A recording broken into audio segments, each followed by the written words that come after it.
This is Defenders TV Podcast, episode 106, where we're talking Summer of Spider-Man again and discussing Spider-Man 3.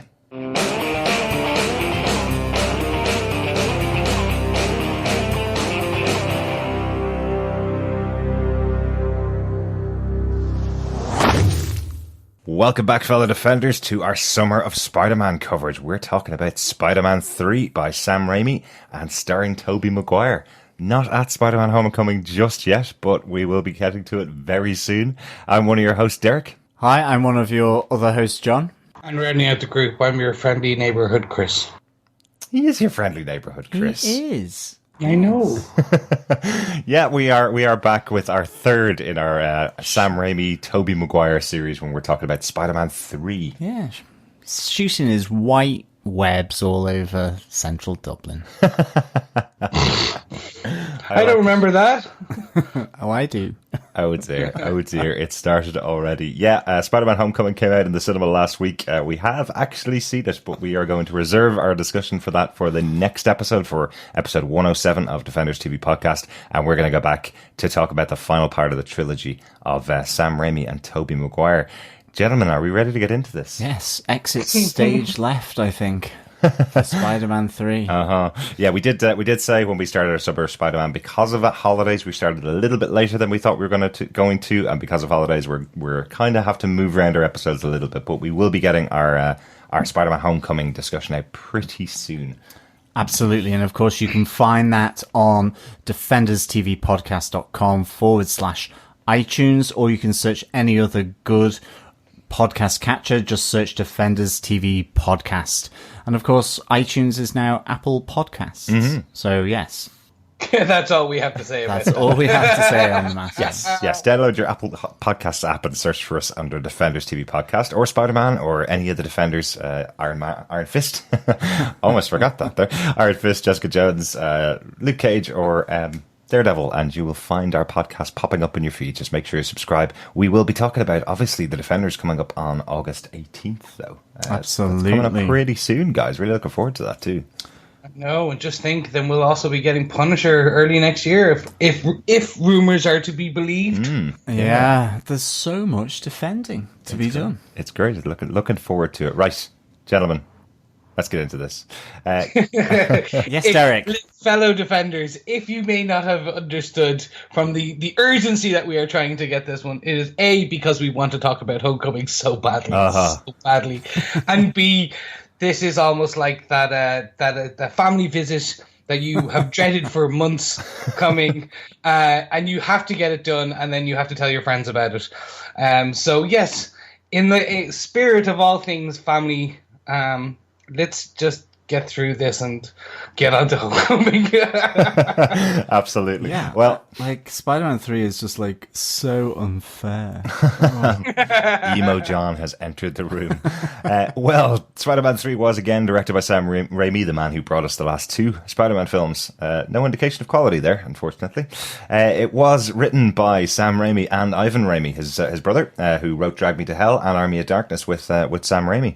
The screenplay for the movie was done by Alvin Sargent. Interestingly, he did the screenplay for Spider-Man 2, Spider-Man 3, and The Amazing Spider-Man with Andrew Garfield. So after this movie, he was kept on board to write the screenplay for Amazing Spider-Man. I thought that was quite an interesting fact. No, that is interesting. I mean, good Spider-Man 2.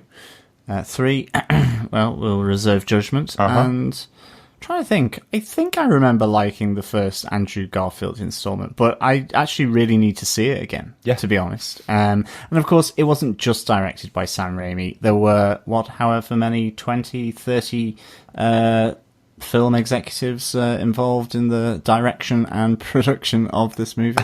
Maybe their kids, their pet goldfish. Those are the rumours. A few others. We will definitely be discussing that as we get homeless people off the streets.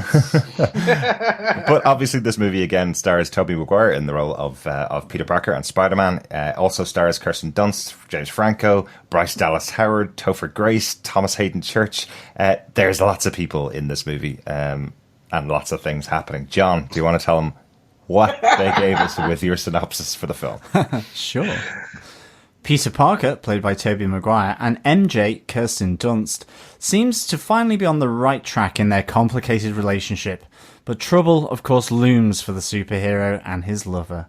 Harry is unable to forgive Peter after discovering that he is responsible for his father's death as Spider-Man, and takes on his father's mantle of the Green Goblin. An extraterrestrial Venom symbiote turns Peter's Spider-Man suit black and takes control of him, not only giving Peter enhanced power, but also releasing the inner, darker, emo side of his personality. Peter must overcome the suit's influence as two supervillains, Sandman and Venom, rise up to destroy him and all those he holds close. Yes, if you haven't joined us for our Summer Spider-Man so far, we do cover the movie slightly differently than the way we do our top 5 points for the shows. We've been talking about the kind of arc of Peter in the movie, the villains, the supporting characters, the actual relationship between the hero and villains, and then the final battle overall. That's kind of been the arc of how we're doing it. So first off, obviously, it's Peter's arc in this movie. Starts out really with the huge confidence that he starts to get from having the black suit and the Venom symbiote in the movie. Chris, do you want to take us off with a bit about Peter in this film, about Peter Parker's journey? Sure. Okay, so look, I'm going to get out to it. While there are a lot of detractors from this film, if you dig deep enough, there is the how would I put it, the gem among the rough, in that there are some nice overarching story arcs. The first being very much like Peter and the acceptance post Spider-Man 2 of New York City to Spider-Man, after feeling for what we can assume is a number of months, years perhaps, as Spider-Man, that he is the de facto vigilante and is hated, all obviously influenced and kind of propagandized by propagandized is a word I'm just making up as I actually said it. I like it. I just caught that and I went, ooh, my English teacher's going to hate me for that one. But obviously JJJ is in the Daily Bugle and still on his ever-loving rant of get me Spider-Man. Get me that dirty shot of Spider-Man.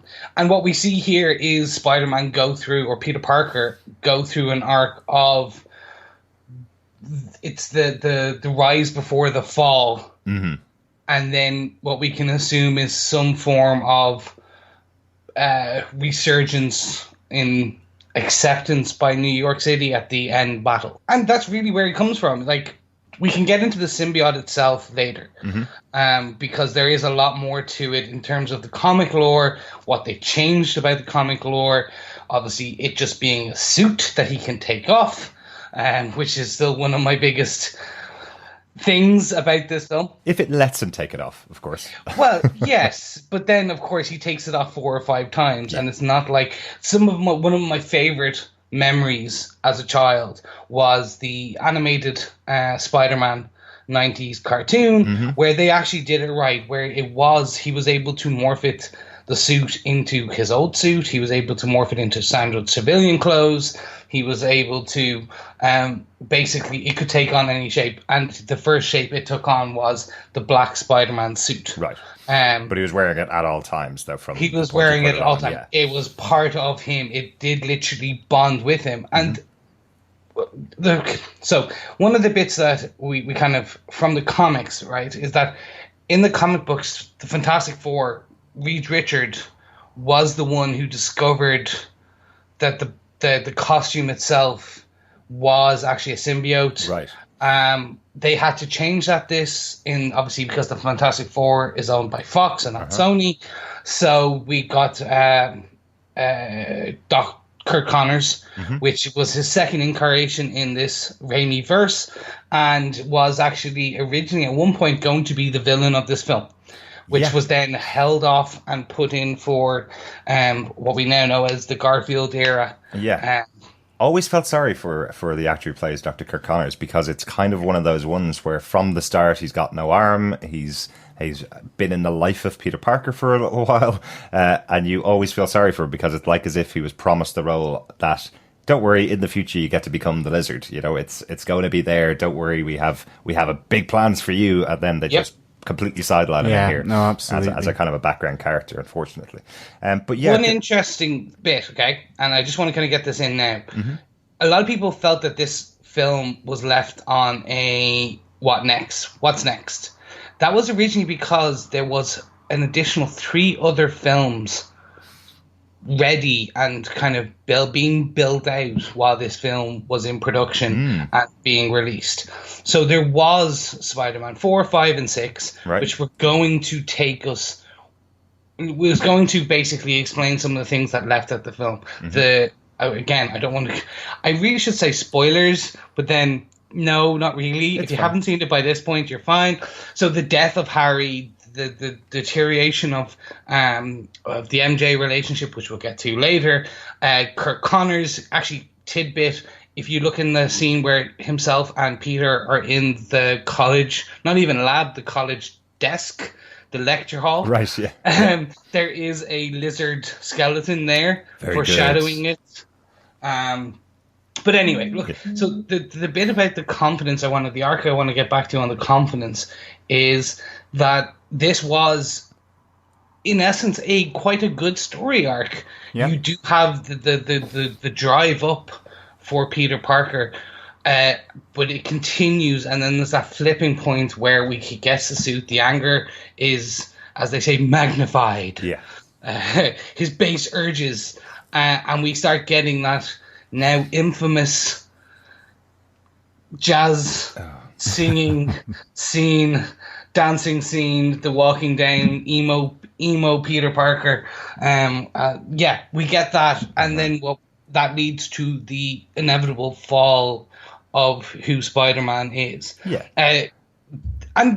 Actually, the worst part is they actually had even more scenes on that fall where which were cut and as part of the deleted scenes, which there is still a petition right now to get the scenes released as the original film. Similar to what they did with Spider-Man 2.1 when they released on DVD. Where they have Peter Parker as Spider-Man in his black suit. Like, you remember there's the scene where the photographs and it sees Spider-Man has stuck a robber through the windshield of a car. Right, yeah. There was all those scenes in there. Right. And they cut that and put in those photography pieces instead. Right. So that fall was even magnified greater than what we saw in this. It's the right impulse, definitely. You've got a character here that's a nerdy character. He's one of us as he starts out in Spider-Man 1. You know, he's a normal kid who has something huge happen to him and then becomes a superhero. He's the most friendly neighborhood Spider-Man. I suppose he's the most grounded superhero that we've seen in films. Yeah, the most dancey. Well, that's the problem, I suppose. Yeah. It is the right impulse to do this when you've got someone that becomes hugely famous in the city for what they're doing. You kind of take that path that you would with, you know, a small town kid becoming a famous musician. You know, that's the arc you go on, that they become a bit of an ass, that they start to believe too much of the hype about themselves and start to push away their friends. But it's been done really well in tons of films. I don't know where they went wrong here with the arc for Peter. It's not that he's an ass, it's that he's acting completely out of character. It's just ridiculous. I mean, look, I'm going to say it. That's where this film for me just kind of starts to fall apart. I mean, I think I think this is a tale of two halves. I actually think at the base of it with Sandman, there is potential for a really good movie. And I like the confidence that Peter gets from Venom, even introducing the symbiote at this stage and I'd love to see, as Chris has said, these deleted scenes showing his fall even more so, rather than him dancing down the street doing the, mashed potato, jive bunny, whatever it is that he's doing. I mean, I would say Venom's more techno, actually, rather than jazz. Anyway, but even the other people walking down the street and going in and out of that clothes shop, the suit shop, even they're looking at him weird. So, whether that was just Sam Raimi putting that in because that's what he felt about the scene and he was doing it against his wishes or something. I don't know. But I mean, even the people in the scene are reacting to him as though, what the hell are you doing? In much the same way as myself as an audience member was thinking exactly the same thing. And I'm like, of all the music genres to pick, just my opinion, jazz. Why jazz? I don't know, but it's just completely out of sync. However, I love the symbiote being introduced. I love Eddie Brock being introduced. Well, let's go on to our second point, which is the villains. The Thomas Haden Church thing with Sandman. Yeah, moving to point 2, I suppose. Like, I actually really like this tragic storyline that we have, because, I mean, the Green Goblin, Harry and his father, they're rich. Doc Ock is massively intelligent. This is down and out thief. He's killed someone. Obviously, we find out that it is Peter Parker's uncle, isn't it? Yeah. Uncle Ben. Apparently. Apparently. And, he's got his daughter that he's trying to protect and all this, and that's one of his rationales. So, really good. I think with Eddie Brock, just introducing that within the context of the Bugle is really good. That kind of counterpoint to Peter Parker. I think the thing is, we didn't necessarily need to see Venom in this movie. It could have closed with Eddie Brock being pulled down in terms of at the Bugle, and Venom, after being unhinged from Peter Parker through Save the Church Bells, they could have done the same thing, that at the end, almost a post-credit scene, that it attaches to Eddie Brock. And there you go. Flip into Spider-Man 4 or something along those lines. Yeah. Because ultimately then it just starts to get really messy, the film, because all of a sudden, despite not having seen Sandman for, 30 minutes, 40 minutes, 45 minutes of the movie, almost as though his story has gone. He comes back and teams up with Venom for seemingly no apparent reason. Yeah. Or other than that they've had an encounter in an alleyway. And I just kind of feel at that moment where we got Singing in the Rain -10, in terms of the dancing down the street, it just kind of lost the plot and it kind of broke down a bit from there. But I think at the hub of it, for the villains, there's some really good stuff there, along with the symbiote and Peter's kind of journey to the dark side. So an interesting piece on this is Sam and Ivan in later interviews, and kind of when people started doing the whole Redux reviews of is this the worst superhero film of all time, they came out to say that at midway through this film they actually considered making it a two-parter, which was going to be the first part was centered around Sandman, and he would get the black suit, and at the end, as you said, it would then switch to a secondary Venom film, leaving on a cliffhanger. Makes total sense. Absolutely. It does, because that's you can see almost that in the film. It was then just, as you said, the 20 or 30 other writers and directors in Sony's boardroom decided that this needed to be a standalone single amalgamation. I remember the time a lot of discussion of the fact that that Sam Raimi doesn't like the character of Venom. He doesn't understand it. He doesn't feel it makes sense in his grounded Spider-Man friend of the city, guy who catches criminals who are robbing banks. It doesn't really sit in that environment, and it was imposed on him by Sony because they had the rights, and Venom was becoming a very popular comic book character at the time. It was only not recently created, but it would have been within the last decade before 88 before this happened. So late 80s, early 90s, kind of when he started out, and then it became popular throughout the 90s. And it does feel like this is completely shoehorned in, much similar to the story behind Batman and Robin, the Joel Schumacher story. Pretty much, this is the Marvel Universe's version of Nipplegate. Yes, but I definitely felt, just to give the movie a compliment, my experience of coming back to this was the first 45 minutes to an hour of this movie I was really enjoying. I loved Thomas Haden Church and his storyline of he's as Sandman, he's trying to help his very sick daughter by by taking money because he can't earn it anymore. He's no longer able to get jobs, so he's going out to get money to save his daughter. Really grounded storyline. And I did like it. I really enjoyed it. And then there's just this flip of what's going on? Why are there so many characters? Why do we need to pay attention to Eddie Brock over here on this side? He's a bit like a fly that's buzzing around everything that's going on. And then there's the Venom piece. He gets the symbiote attached to him. He becomes a big villain. He teams up with Sandman. And then Green Goblin comes back. It's like, lads, calm it down. Yeah. You're putting too much on the screen for people to concentrate on. In the back half of the film as well. The first hour seems to work quite well. Yeah, and it's timed quite well. It just seems like, and then shove all this other stuff into the other hour of the film. Absolutely, and the whole tension that they've built up between Harry and Peter over the course of effectively kind of 2 movies. Oh, yeah. Is suddenly just kind of dissipated by MJ turning up, really saying, you guys work it out. He kind of says, no, I'm not going to do that. And then he gets hit on the back of the head. Yeah. And it's like, you've really invested some script writing meat here into developing this relationship. And all of a sudden, okay, it makes sense for them coming together in this, but not for all the other previous work that they had done to get that tension and disconnect between 2 former friends. It just wasn't a satisfactory kind of ending to what they had been building to. Yes. It just felt convenient, really. Did you know, okay, so the scene with the butler where he comes in and tells James Franco, Harry, that the stab wound, he cleaned it himself, was originally meant to be an illusion. It was Harry's imagination, his cracked psyche.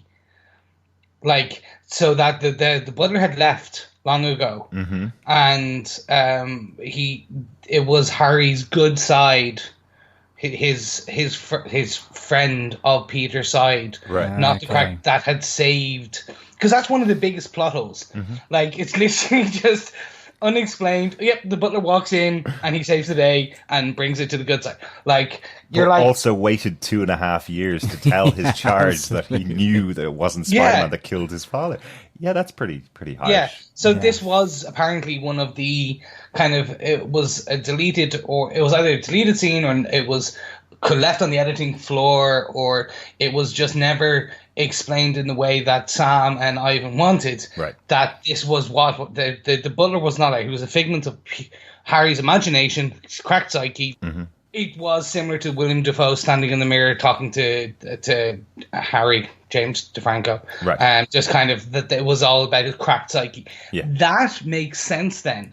That does then show that there was this tear in his psyche, that he was completely mad, that this explains why he goes, okay, he knows, he starts to understand that he has been being psychologically deranged in this hatred for Peter Parker and Spider-Man. Yeah. And that it does explain that he cleaned the wounds and all that himself. Right.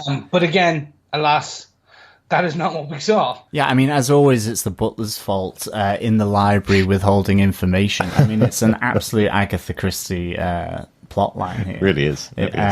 What were they thinking? Yeah, I mean, the torn psyche thing would have just, again, it would have melded so much better with what they'd done in Spider-Man 1 with William Dafoe as the Green Goblin, and of course then with Harry seeing bizarrely his father and all that in the mirror.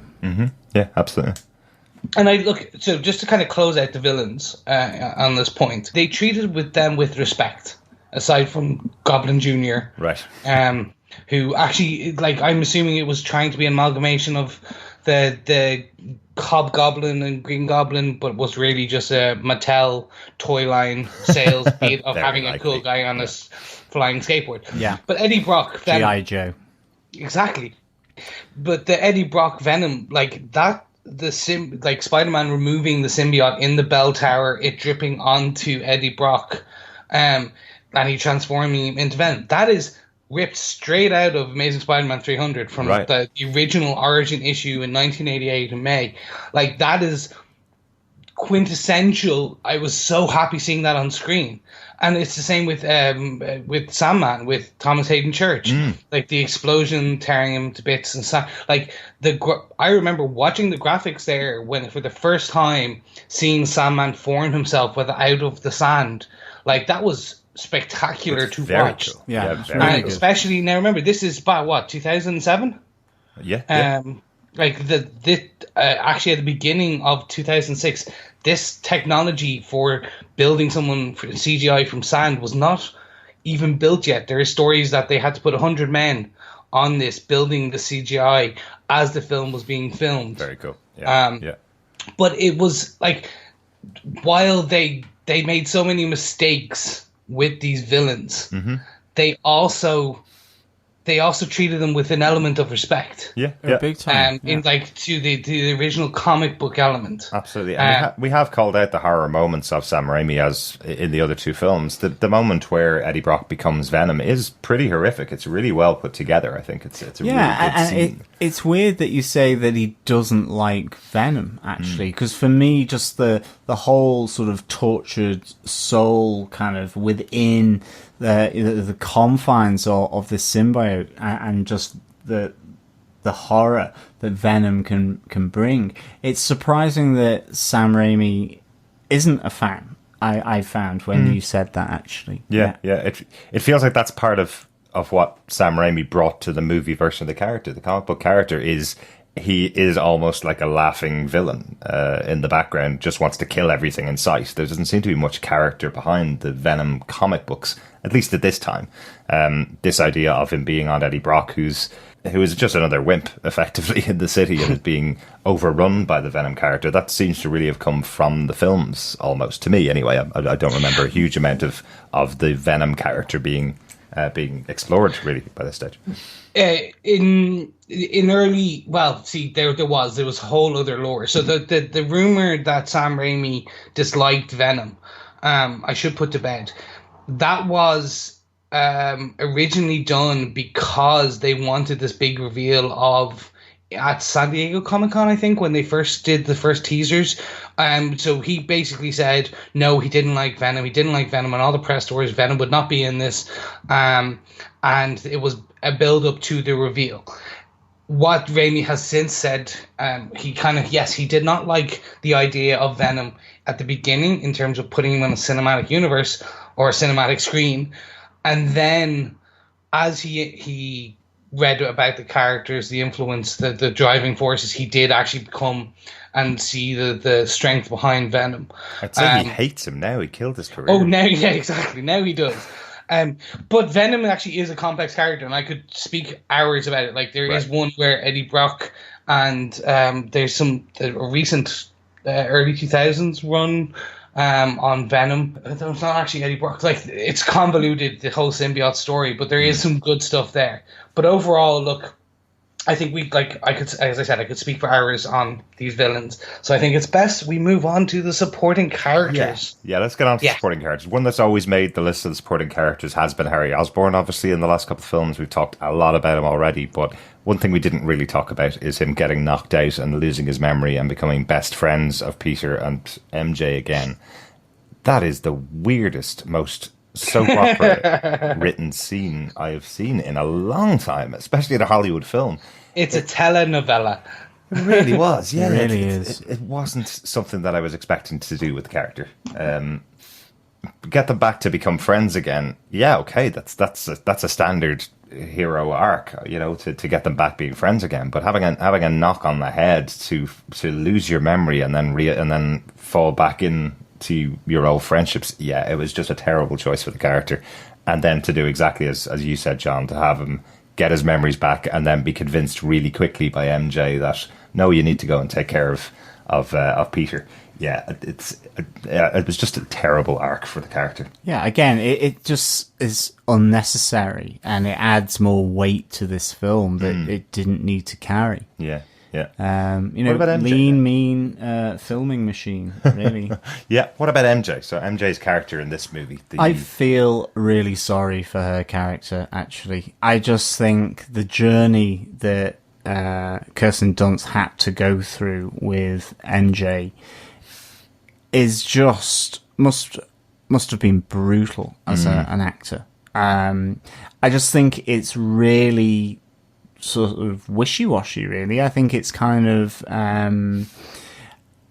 it's like an add-on. It's just she's, her acting career is getting attacked, so takes out on Peter. Again, talking of soap operas, it just felt like this. It just felt just so thin what was happening, and the motives as to why she would suddenly go back into the arms of Harry Osborne in that way, and then come back again, and then everything be okay again. And I mean, okay, maybe you can do that in a nice complicated way or in-depth way on a TV series with 10 episodes, but when you've already got the symbiote, you've got Venom, you've got the Green Goblin, you've got Sandman, you've got Peter Parker going on this journey, Harry Osborne going on this journey, the butler, the dancing, the jazz club, and all of a sudden it just feels like they've run out of space. So they give Mary Jane Watson the most basic kind of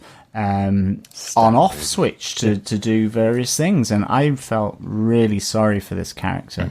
A bit in Spider-Man 2 as well, you start to see the hints of this, but then it just really gets cliche. It's a real shame for such an important character in the Spideyverse. Yeah, absolutely. I can't agree with you more. I did, again, the seeds were there in this. The juxtaposition to her, Peter's rise and her fall. Like there is that element there where they were trying to widen the gap between these two characters who 99% of the film goers at this point would know that they are star-crossed lovers. They will always be together. They always end up in each other's arms, as they did in the end of Spider-Man 2, to a degree in Spider-Man 1, etc.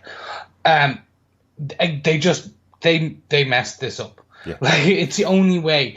I think of how great that moment was at the end of Spider-Man 2, where the Go Get 'Em Tiger moment. Like, that's the one you'd waited for 2 full films, and now she's effectively a person with a terrible storyline because her acting career is failing, and he's not paying attention to her because he's getting so much popularity in New York, and now he's getting the attention from Gwen Stacy, so he's going off and interested in her. It's soap opera. But that's it, and it seems so petty. I mean, effectively, they relegated MJ down to a 6-year-old saying, "Well, I don't like you anymore because you're more popular than I am, and I've just been fine." I mean, it almost had that kind of undercurrent of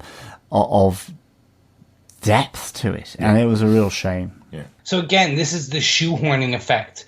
Gwen Stacy and Captain Stacy, aside from their slight impact on Eddie, were not necessary for this film. And what you find out is the impact on Eddie is that Eddie has seen her from afar and is interested in her. Went on one coffee date. She doesn't even think of it as a date. Like, exactly. She has had such an impact on his life that she doesn't even know she has, I suppose. She doesn't even know who he is, almost. She kind of knows, but yeah, it feels like, again, stuffy and extra characters. You could have done that exact same storyline with him stalking Mary Jane. Exactly. Like, this is what that got make me. More sense. Like, why wasn't it Mary Jane, who is a model in the comics, doing the modeling scene at the top? Like, the element of having Gwen Stacy in the lab with him, or in his class, made no sense because it doesn't matter. Yeah. Like, there's nothing there.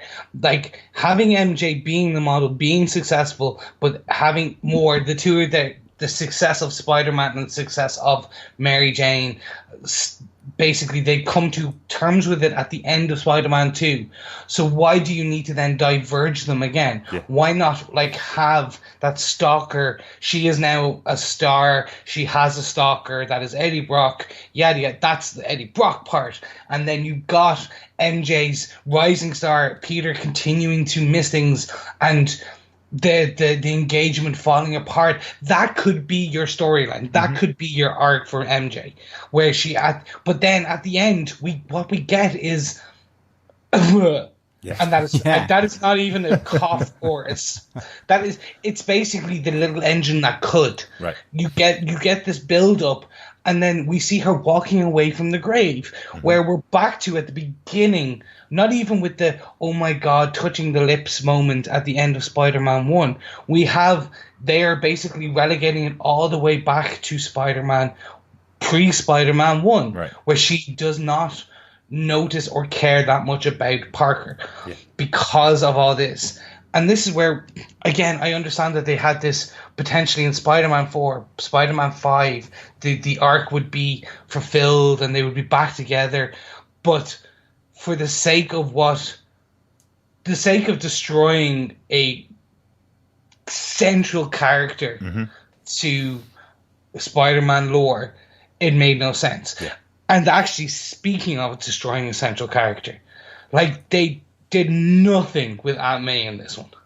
Like, Aunt May is relegated to, oh, in my day, here's my beautiful husband, Tyr, here's the ring, and then just basically being a push character for going to see Peter 2 moments, and then going to the oh my God, Peter, calm down, in the police office in front of Captain Stacy. Basically. That is it. Yep. Absolutely. And I mean, even that scene between Peter and MJ where he's going to propose to her, like, I started to feel nothing. I was like, Peter, don't propose to her, or, you know, and like, it all just... There was no investment there in that relationship, which actually is a bedrock of the Spideyverse. And I think, you know, similarly, by the end, we're, okay, other than rescuing another person, you're just there kind of going, I just didn't feel the investment that Peter Parker would have to go out and rescue Mary Jane from the evil clutches of Venom. Well, I mean, other than to save to save someone. But what I mean is, it just felt like they had undermined that relationship to just like a kid's brawling match of he said this, she said that, you did this, you did that kind of thing. That, as an audience member, I'm just like going, why would you even bother in the end? And that was the shame. And yeah, Aunt May as well have joined Uncle Ben. Well, how else would he get the ring that he gives back to her 20 minutes later? Well, that's true. That is true. Actually, that is kind of pointless. That was basically a prop for the fight scene of him grabbing it back from Goblin and flying through the air and having to grab it. That's what that ring was to me. Yeah. It was literally, grab. Because do you remember the layaway sign on the original ring he was looking at? That was never explained. Yeah. Like, did he go in? He just saw a ring and went layaway, and like, what, is MJ the layaway? Can she just slowly invest in her until he... Okay, you can't have both. Either he gets the ring talking about love from Aunt May, because that is a poignant moment in theory. Like, you could have built it around that where he says, I love her so much, and she's like, do you remember Uncle Ben used to love me, and this is how he proposed to me, and then that triggers Peter wanting to propose to MJ. But then just the layaway scene with a break, and then Aunt May, and you're like, what? Yeah. Oh, back to this storyline. Okay, now I get... Let's keep going. Yeah, exactly. Any other background characters, any other supporting characters? J. Jonah and Jameson, anything particularly from him other than a bit more wonderful scene chewing in this movie? I just love this guy. Yeah, absolutely. He's awesome. I love character. He is always just this amazing piece to me. And having, Raimi's brother coming in, and those scenes. This is Ted Raimi. Yeah, coming in. He's still the comic humor, and I love him. Betty Brandt, being the buzzer scene, which I still laughed at when I rewatched it. Like the comedic element, but then again, you do have this. What again should be the driving force of Spider-Man law and the lore. Excuse me. Actually, no, I'm going to call it Spider-Man law. If you have JJ in there, you have to have him going like loving, hating, and then kind of the redemption of maybe Spider-Man's not too bad. No, I hate him anyway. Like they should have had that in there. They didn't. They did not have this part in there. He basically goes from Spider-Man's great to get me a picture. I still want a picture of Spider-Man doing something wrong.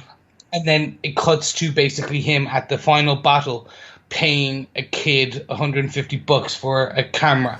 With no film in it. I love that. No film. Well, it's $100 for the camera. She doesn't exactly say how much the extra is for the, but we can assume maybe another 150 for the film. But that's it. Like, and again, this is an element. What I feel is this was the film with two halves. There was no second half. Yeah. Because that story arc doesn't happen. Like, it should be finished with potentially, like, JJ, after seeing this immense battle, for example, then going, actually, okay, Spider-Man is a hero to this city. Like, there was originally the whole, before the meteorite part of Venom coming in, we were going to see JJJ Jr. Yes. Being the astronaut, similar to the comic books, bringing the symbiote back to Earth. The same actor was going to play it, but then because of financial constraints, they felt, and timing, they did not want to do a space scene with the astronauts, etc., and they didn't want to bring the character back. But that then becomes quite interesting again, because you could have had JJJ Jr. Just say John Jameson Jr. You could have had him there at the final battle. You could have had some element where the Venom, the black-suited Spider-Man, confronts Junior, kind of going, this is your fault, blah, blah, roughs him up. That could have been there's so much there. But again, they use a character to half of what his potential should be. Absolutely. Yeah. That's really too much. It's a massive sandwich with way too much filling. And Like, but not in this case. No, but that's what I mean. It's stuffed. It's like ordering a ham and cheese butty, but you get half a bit of ham, half a bit of cheese, half a tomato, but it's just loads of halves of something, and it's spilling out all over the place, and it's got no structure. And can you tell I'm hungry? You're not going back to that sandwich place again, John, are you? No, I'm not going back to Subway. Right, well, that's the supporting characters. We normally talk about hero and villains' relationships at this point. So we have three villains here, and obviously Spider-Man. We kind of have the relationship we talked about already between Peter Parker, normal, good Peter Parker, and what's happened to him with the Venom symbiote, and that's kind of one of the villains of this movie, is how does he react when he's been treating everybody like crap around him. So yeah, that's one of the big relationships. There's obviously the relationship between Eddie Brock and Peter Parker here, where they're both rivals in work, effectively. So a pretty good basis for their relationship and what's going on and how they're connected. You know, similar to in the past we had the mentor in the first film, and also another person that believed in Peter in the second film with Doc Ock. This time we have a rival within the work environment. So again, a good setup for their relationship. He knows who he is. With Eddie, there is the Gwen Stacy part. Yes. Which is obviously a large contributing factor. But then I'll go on to the largest relationship discussion. And then the biggest one, is obviously with Sandman, with Thomas Haden Church's character. They put in a relationship here, which is kind of, I don't know if you guys remember the movie Scream, and where they get the rules of the third part of a horror film, where all bets are off, things you thought you knew from the beginning are now all changed. Does this work for you, this idea that Sandman is the cause of Uncle Ben's death? Can I be honest here? Go please. Thank you, listeners. I'm so sorry. This is 90% Chris speaking in this episode. Summer of Spider-Man is 90% you, Chris. That's all we love. So, like you said, it's that Scream moment where everything, all bets are off, and they will rewrite the origin to suit the film. Mm-hmm. When I first watched this, I was like, okay, I can see where you're going, and it does leave an element of that redemption of a villain at the end, where he flies away in a dust sand cloud of shame, if you will. I hope it was described like that in the script. It's kind of like Blackadder, isn't it? It's kind of like maybe some large industrial Hoover would help here. That would control Sandman. Absolutely. Yeah, exactly. Or water, apparently. Anyway. But doesn't that make cement? Sand and water? No. Or flame makes glass. Hello? It doesn't, by the way. Sorry, anybody that doesn't know their science, that does not make cement. But anyway, sorry. No, the fire and glass part? Like, Goblin literally flaming him and nothing happens. I'm like, wait, pretty sure hot, flammable liquid flying onto sand creates a glassy substance? Absolutely. No, okay, fine. Okay. It does. So, in this hero-villain relationship, I get that where they're trying to do. They were trying to build a character who you, at the beginning, you felt sorry for him because of his daughter. Then you kind of they build him into an enemy. You then start to hate him because of that assumed relationship with Peter and Uncle Ben, and then you get the main battle, everything, and then right at the end they redeem him by going, actually, it's not what you believed. It wasn't his fault.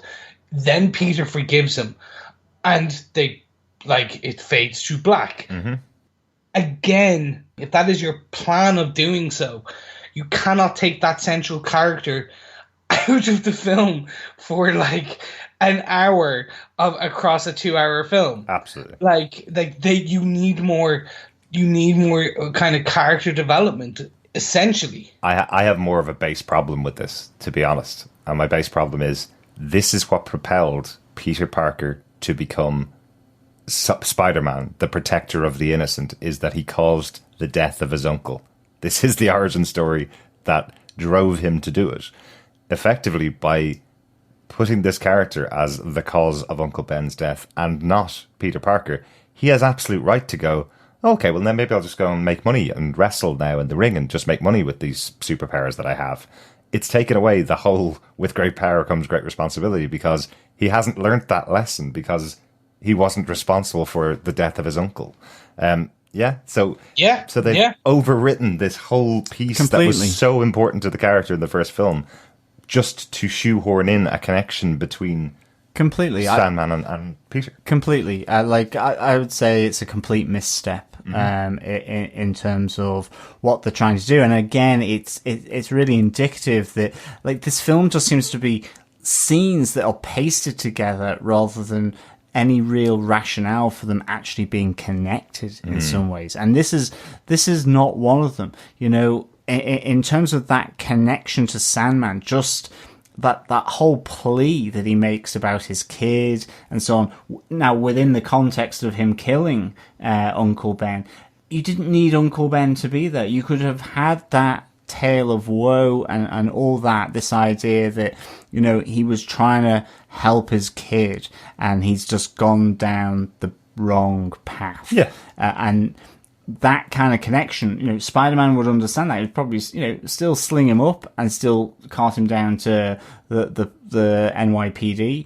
But I mean, yeah, to me, it's a complete misstep, really undermining the whole reason of Spider-Man 1 film, and of course just the general origins for Spider-Man. I mean, I suppose it does come to another point of, you know, to what extent can filmmakers change maybe the concepts and origins compared to, say, maybe the comic storytellers, you know, who has... Oh, 100%. And don't get me wrong, like, obviously we cover Gotham over on Gotham TV Podcast. They're doing a brand new origin story about who the killer of Bruce's parents were. You know, this is something that people have all their knowledge of who killed the parents. Some people know the version in the Batman movie from 1989. Some people know the version that was in the comic books at the start. You know, some people know the Gotham version now.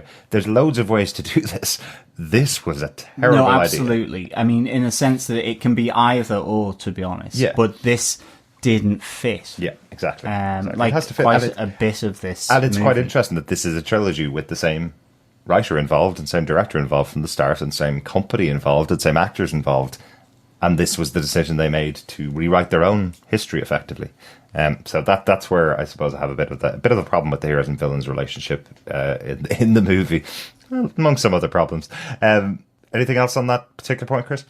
Yeah, it's just so I know where they were trying to, and I just had to quickly check it up there. I remembered there was a point where Sandman became a good guy. He became a hero.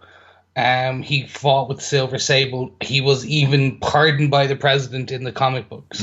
And I can see that's where they were attempting to potentially bring the character. You don't have access to a lot of the other Spider-Man heroes or accoutrement in that they had the Thing. They didn't have the Thing who goes against or goes with. They didn't have the Human Torch. So the people that Sandman would kind of in the comic books go with, they don't do this. So it is, I'm assuming, what they were trying to do. But again, it just didn't work. Yeah. Okay, I think onto the final battle. Yes. Yeah. We kind of talked about it already, but it is a huge scene. They do involve 4 major characters plus the people who are at risk, like Mary Jane. Yeah. So Mary Jane's in a taxi cab. Yep. Held up very high in the air. Yep. By Sandman. By the Venom's webs. Yeah. Venom's webs, and Sandman is knocking away the police cars at the bottom, and the people coming to save her. Yeah. Okay. So Wait, go. Actually, hold on. Okay, so originally she was not supposed to be in a taxi cab. Okay. This was this was another last minute change made just prior to the scene being filmed, where Kirsten Dunst nearly walked, apparently. Okay. She was so upset with this because originally she was going to be in the building where she was going to be attached to some of the symbiote webs, but then they decided to put her in a cab and dangle her quite high, literally days before the filming of the scene. I have no idea where this came from. I have no understanding of it. It seemed like they only wanted to have the cinder block fall into a cab so that she could pick it up and then throw it on Venom. Yeah. That was it. That was the whole rationale. Also because they wanted to put then a cement truck falling into the taxi cab so that she could jump out of the taxi cab and plummet, and Spider-Man and Green Goblin could grab her. Yeah. And that kind of flying down scene where they put the two of them on the board. I have no understanding, no reason. It just makes no sense. Just simply of all the final battle sequences that we've seen in the previous films, this one, it feels like we've got loads of fun that we can do on computers now, so we'll just do it. Yeah, it felt like that big boss battle. It felt like that big boss battle at the end of a game on the PS4 or Xbox or whatever. And that can work in computer games. Here, it just felt out of context as to what had gone on before. And it was just odd. I mean, just whether it's the team up between Venom and Sandman, conveniently, Eddie Brock is using MJ against him. Again, you've not really seen enough of Eddie Brock inhabited with this symbiote to really understand, as you say, his motives or anything. Yet you've got Sandman writhing away for, like, what's his play in this? Why is he doing this? Like, it just makes no sense. For the team Surely he wants to be off stealing more banks whilst all the police are at the bottom of Venom's black web. So that he can help his daughter.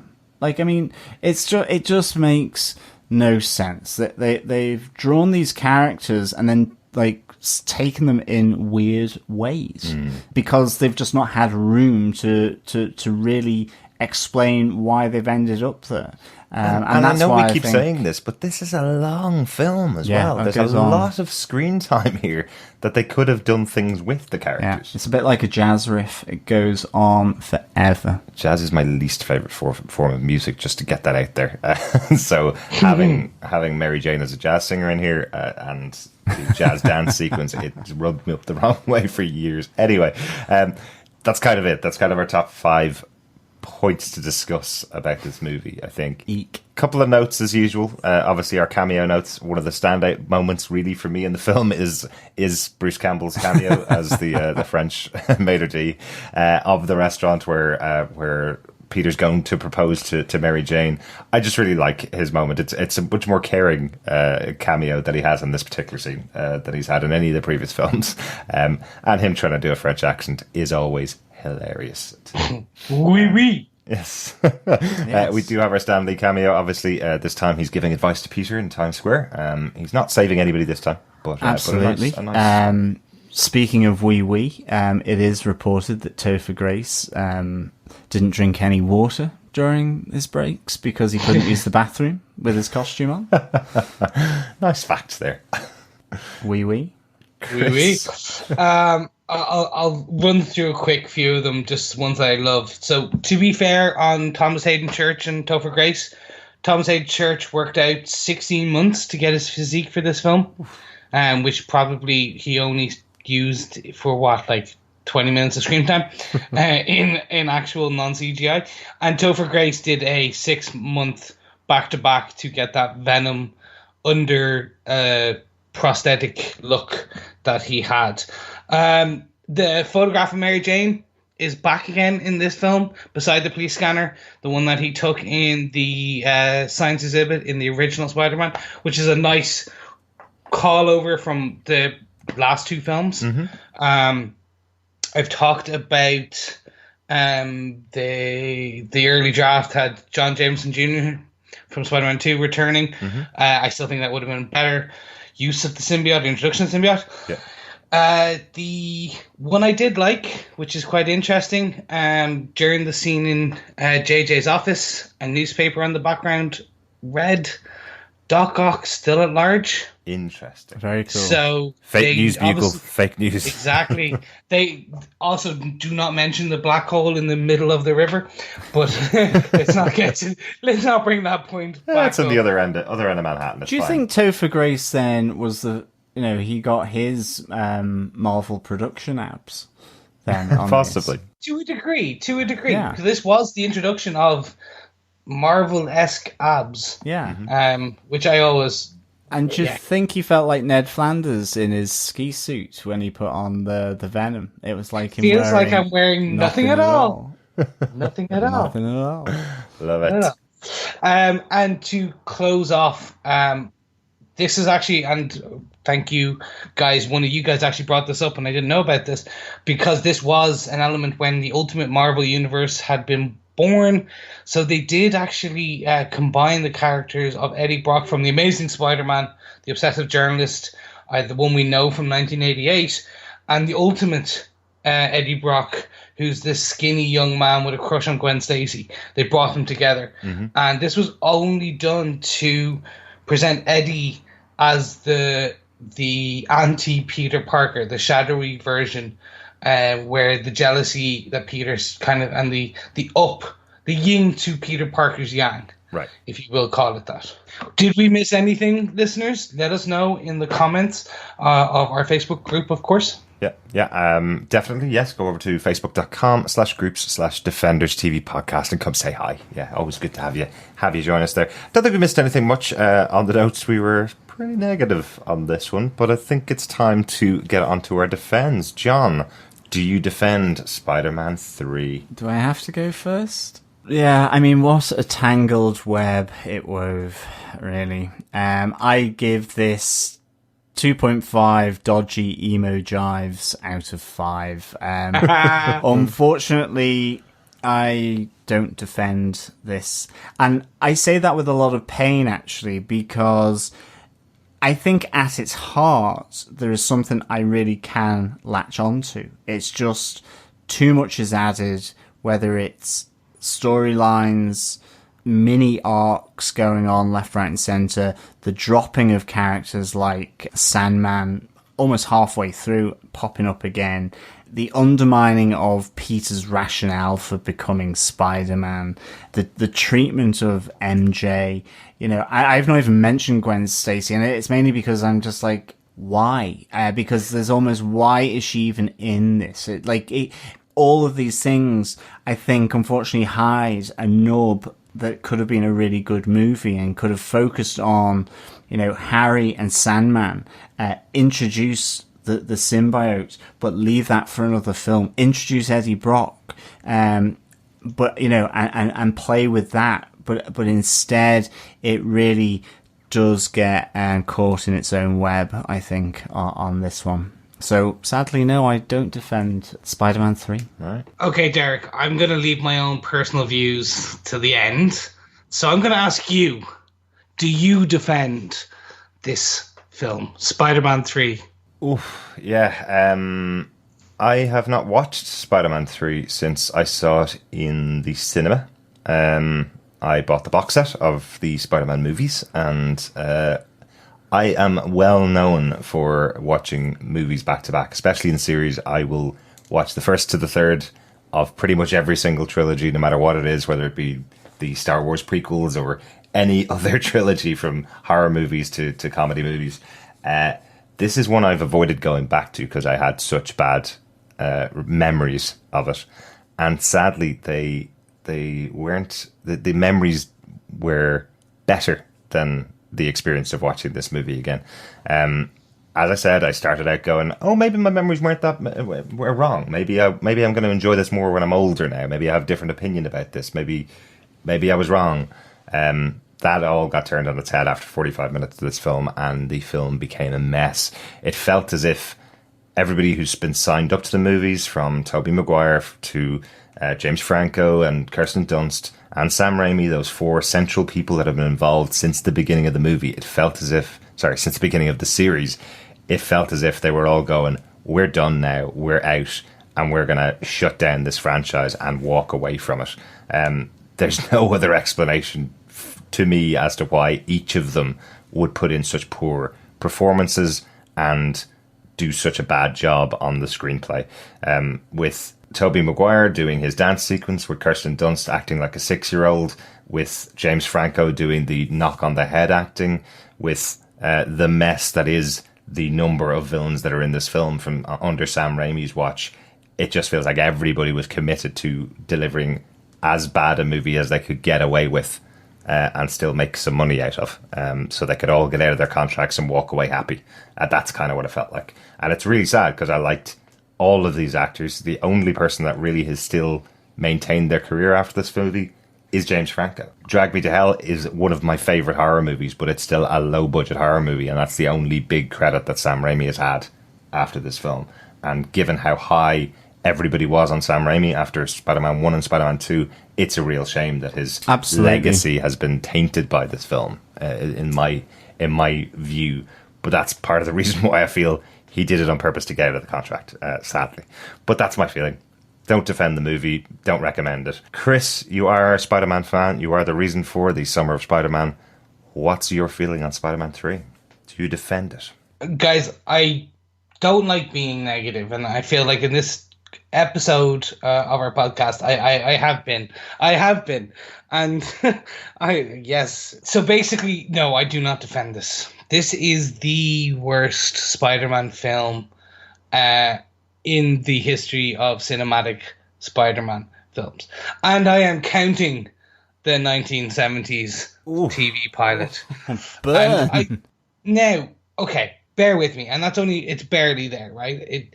Spider-Man 3 is covered the China syndrome, the Chinese version of Spider-Man. Yeah. But anyway, sorry. Yeah, that's true. Oh, Spider-Man and his mech and his flying car. Okay, yeah, that's okay.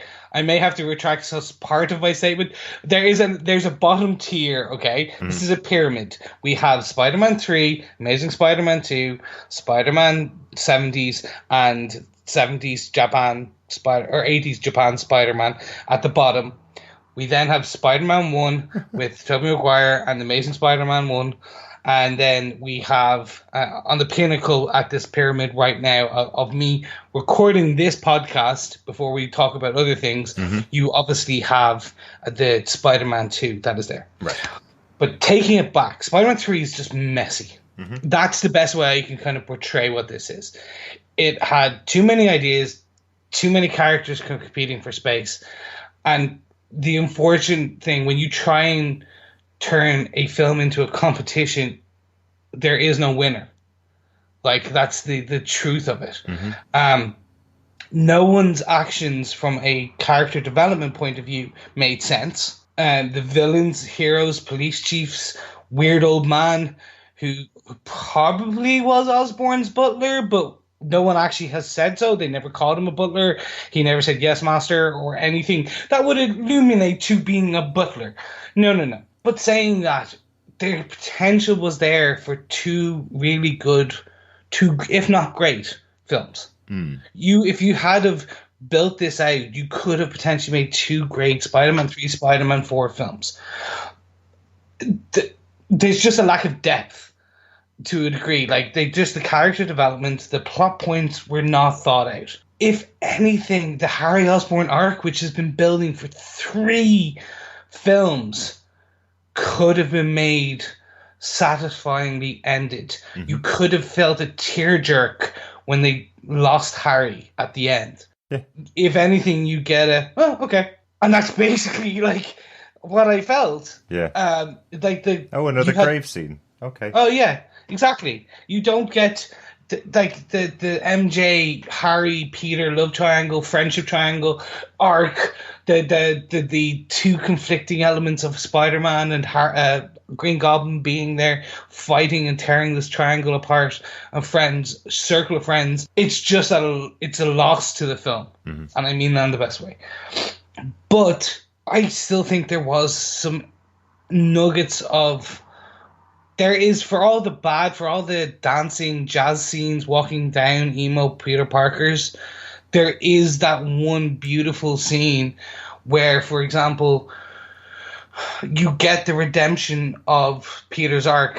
And with Sandman, for example, just that you feel Tobey Maguire was a good Peter Parker to a degree. Absolutely. He was still one of the great. You still felt that there, even though he couldn't keep his mask on for majority of films. Remember, actors at that time were definitely paid for their faces. So yes, and I don't understand why he got paid for his face. But anyway, to wrap it all up, Spider-Man 3 is a testament to the fact that even if you got some of the most talented actors of your time, some of the most talented writers and directors, the most talented just cinematography, CGI makers, working on a project, working on a film, that even with all that talent, sometimes the system just breaks and makes the movie its own worst enemy. And that's really it. Yeah. Oof. Bit of a downer there, gentlemen. Yeah. But we have a beautiful episode potentially coming soon when everyone wants to know our views on Homecoming. Absolutely. And we'll get that in the coming weeks. And we've had 2 beautiful episodes previous to this. Yes, absolutely. Yes. We always love doing these kind of retrospectives. Always good to go back and look at these movies. But we did get a bit of feedback in. Obviously, this is the most controversial of all of the Spider-Man movies, which means we get feedback in. People want to talk about it, which is great. I did want to talk about this film, so it's good. It is good to have the opportunity to do it. Our first piece of feedback comes in from Claire Payne, who came in over on Facebook, on our Facebook group at facebook.com/groups/Defenders TV podcast. Claire says, all I'm going to say about Spider-Man 3 is I love the opening titles as it gave you a recap of Spider-Man 2. I didn't like the villains in this film, and I actually forgot Topher Grace was in it. Oof. There you go. That 70s show star has lost its shine. Yes, it has. Sad. Ronaldo sent us an email over at feedback@defenderstvpodcast.com with his thoughts. He says, a big hello to Derek, John and Chris. Just dropping a line to say how excited I am for Homecoming. So watching the Raimi Spider-Man films has been a great primer for the new film coming out this week. In contrast to the evergreen Spider-Man 2, there are unfortunately plenty of faults with the third film. However, instead of just focusing on the negatives, I'd like to mix it up with some positive aspects. So here are my top points.